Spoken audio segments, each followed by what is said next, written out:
I want to tell you the most interesting story in the world. Why a person becomes the person he becomes. Why a little boy or a little girl grows up to be the kind of person he or she becomes. Now, the estimates by the experts in this field are that most of us are using somewhere around 5% of our real potential. Some experts say as little as 1%. It means that we're only giving about 5% of ourselves to what we're doing, to our days, our work, our families, everyone we know, our entire environment. But it also means that we're only experiencing 5% of the fun, 5% of the joy, 5% of the rewards we could be knowing, or less. All the experts are agreed that in each of us, there are deep reservoirs of ability, even genius, that we habitually fail to use. Why? We know that most people desire by nature to succeed. But what is success? What is this word that has become so famous in the world? What does it mean? Most people don't know what success is all about. And since they don't know what it's about, they really don't know where to look for it. Success is really nothing more than the progressive realization of a worthy ideal. This means that any person who knows what he's doing and where he's going is a success. Any person with a goal toward which he's working is a successful person.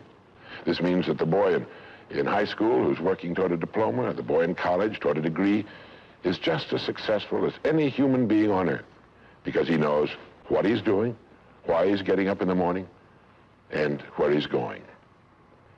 But conversely, if a person doesn't know what he's working toward, what it is he wants, doesn't have a goal toward which he's working, then he must, at least by this definition, be called unsuccessful.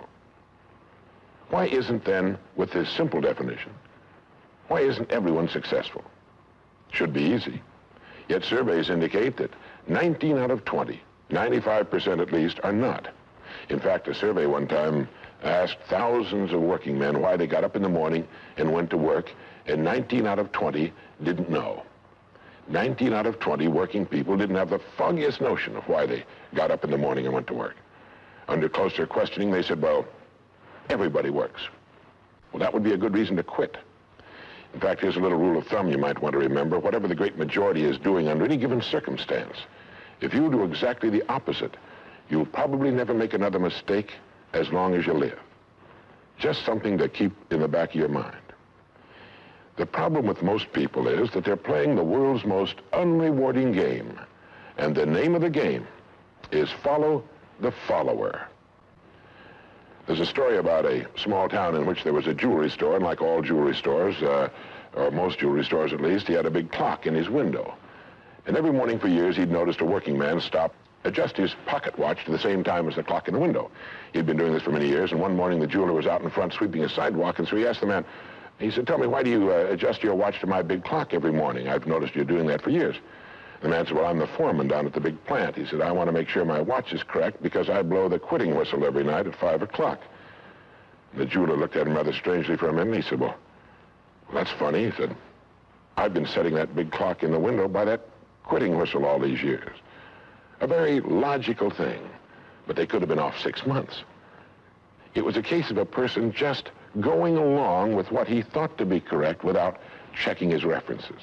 So I want to suggest that from now on out, at least we do that we check our references and ask ourselves, are the people I'm following going where I want to go? Let me tell you the story of what we might call the average young man in our society. Now, from the time this boy is born, there's only one thing on earth he can do, and that's to begin to think, act, and talk like the people by whom he's surrounded. This is all in the world he can do. But right off the bat, the odds are 95 to 5 that he's thinking, acting, and talking like the wrong group. They're wonderful people. They love him. They'd do anything in the world for him. They want him to succeed. But the odds are 95 to 5 they haven't got the answers he needs if he's to reach fulfillment as a human being, if he's to reach this success that he wants, if he's to reach into these deep reservoirs of ability and genius we know he possesses and draw it out. Well, he starts in school.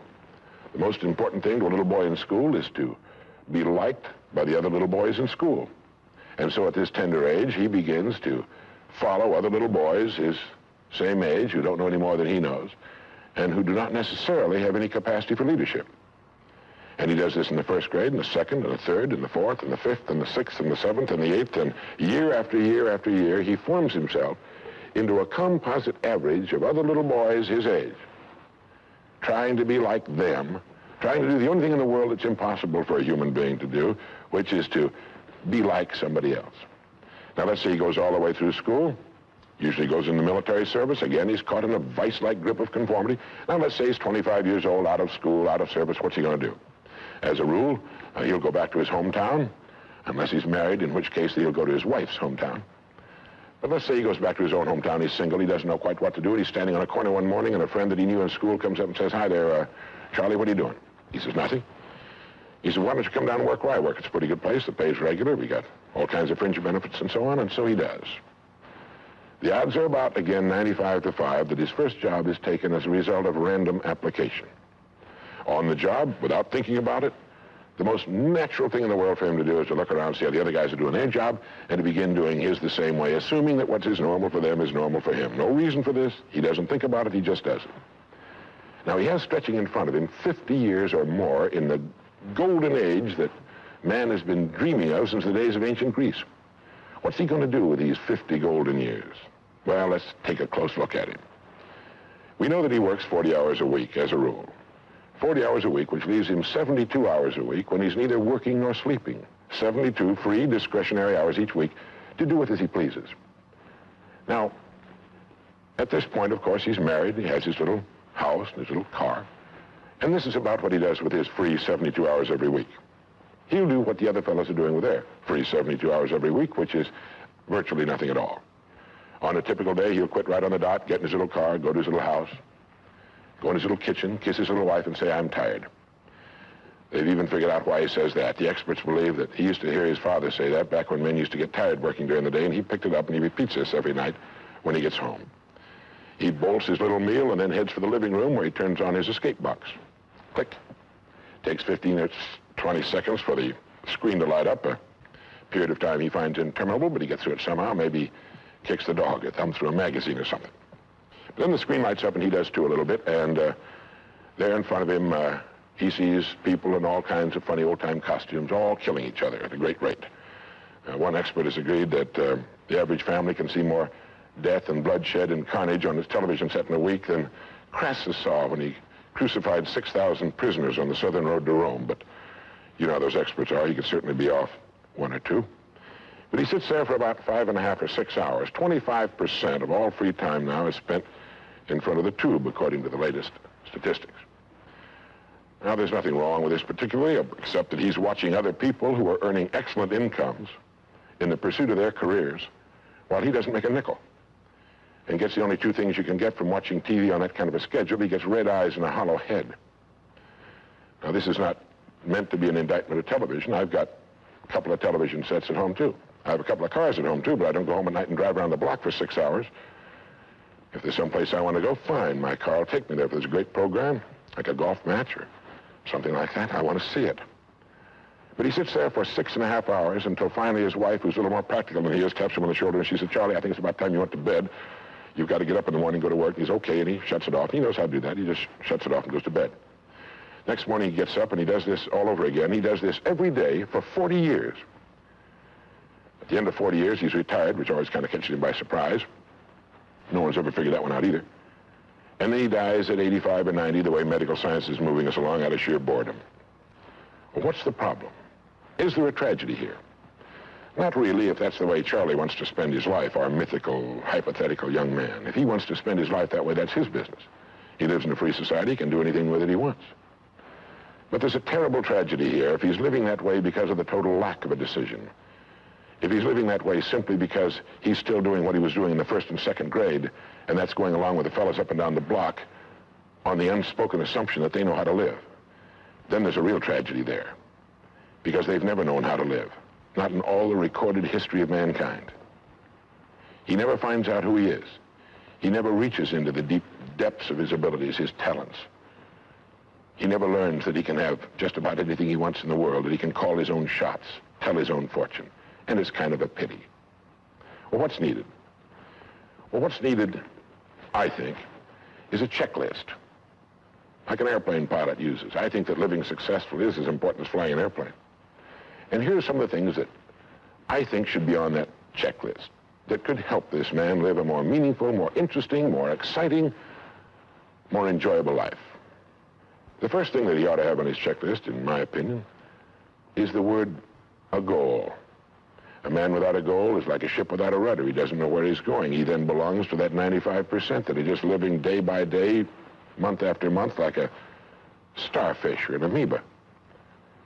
He needs to know where he's going. Back in the early days of navigation, sailors used to see a strange sight in the Antarctic. They'd see a giant iceberg towering high out of the sea, and it would be moving against the wind. The wind would be blowing this way. The great iceberg would be moving right into the teeth of the wind.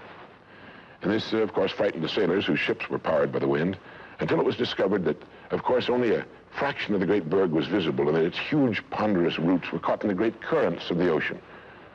And it was being borne purposely along its way, regardless of the winds and the tides on the surface. Well, this is what a man needs. He needs his roots deep in a great main stream of his own choosing, and then he'll move along his way, regardless of the winds on the surface of his life or short-term expediency, and he'll get to where he's going.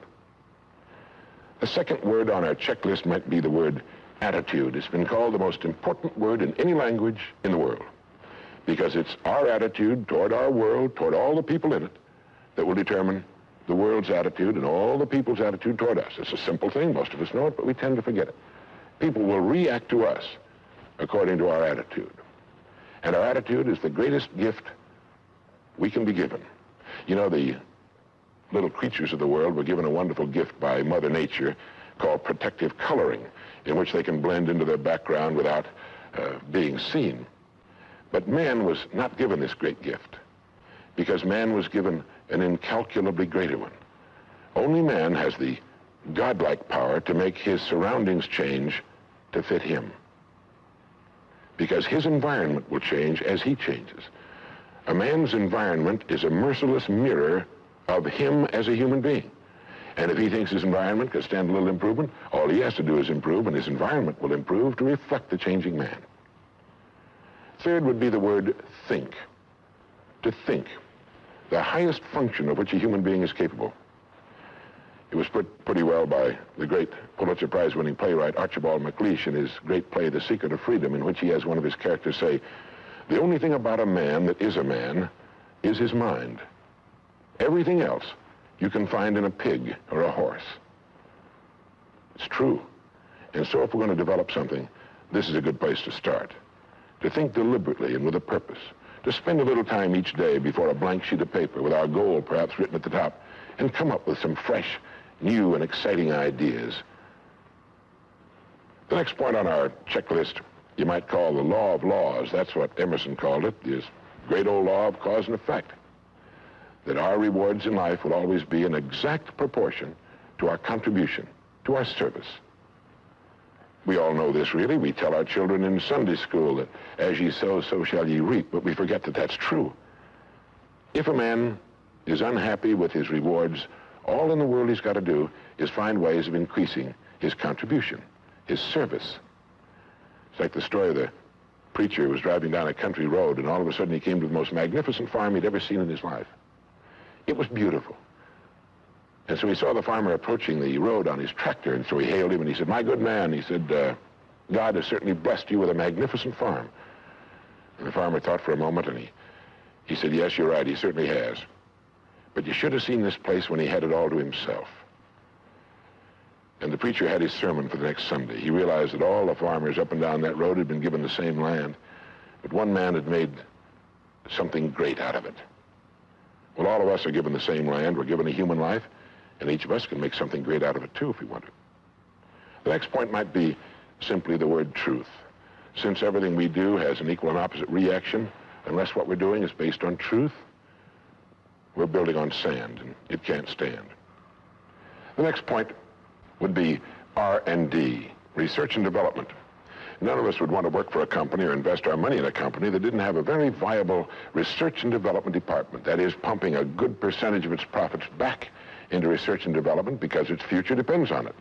But so does a man's.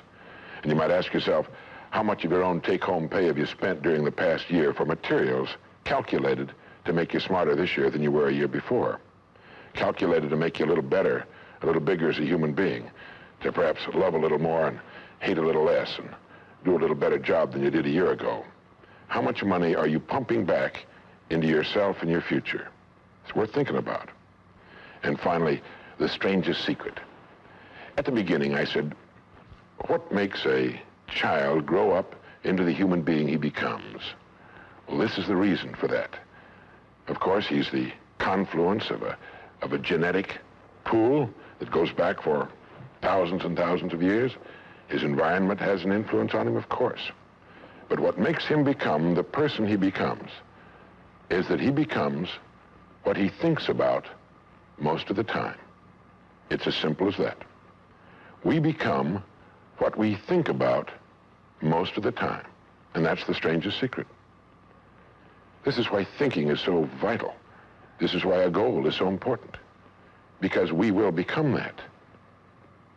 This is why people who set goals achieve them.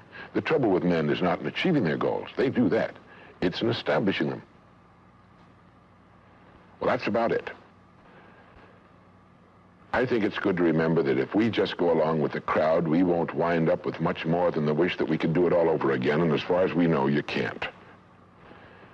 If we want to amount to anything as individuals, we need individual goals, individual thinking, individual actions, and we must never conform to the big group. We must love them, we must help them, we must serve them, because our whole success will depend on our ability to do these things. But never lose our own individuality and our identity by permitting ourselves to become submerged in what has historically proved itself to be little more than a suffocating sea of indirection and purposelessness. If we want to emulate someone, fine, but let's be choosy in whose steps we follow. It's the only life we've got. And remember to think. Imagination is everything, and we can become what we can imagine. If you find yourself getting depressed and down at the mouth, as we all get once in a while, you might want to remember this quotation by Dean Briggs. He said, do your work. Not just your work and no more, but a little more for the lavishing's sake. That little more which is worth all the rest. And if you suffer as you must, and if you doubt as you must, do your work. Put your heart into it, and the sky will clear. And then out of your very doubt and suffering will be born the supreme joy of life. Believe it or not, in an age when we've come to nearly deify leisure time, we've almost lost sight of the fact that virtually all our satisfactions, rewards will come not from our leisure, but from our work. And don't forget the strangest secret. We become what we think about.